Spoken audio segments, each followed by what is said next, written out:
Today guys, I'm going to show you how to recreate this bold lip using our Satin Liquid Lipstick in Rich Plum.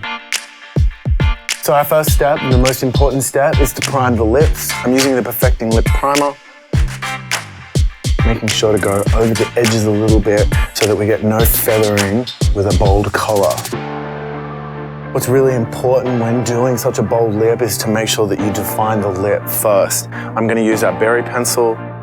I'm defining the Cupid's bow of the lip first, and then I'm going to continue the color from the peak of the Cupid's bow down into the outer corner. And I'm going to do the center of the bottom lip, and then continue that line in the center.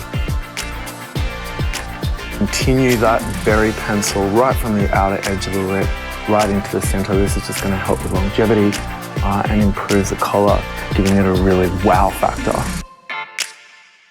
To finish this lip look, I'm using the Satin Liquid Lipstick in number 9. This is Rich Plum. So I'm just going to start in the center of the lip to begin with. Take it right up as close as you can to the edge without ruining your liner.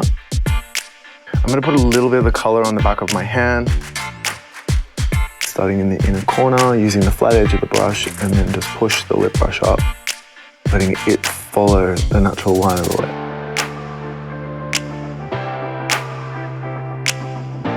So there you have it, my bold lip using the Satin Liquid Lipstick in Rich Plum.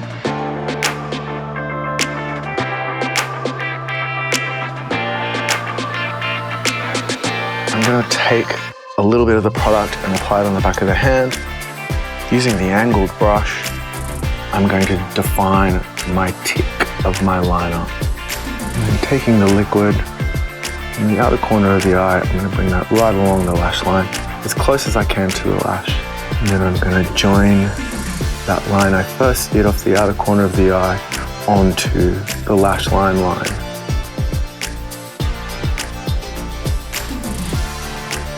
The final touch to this look is of course mascara. I'm going to take right from the root of the lash right up until the end. And there you have it guys, this is a great way to accessorize and give a classic edge to a bold lip.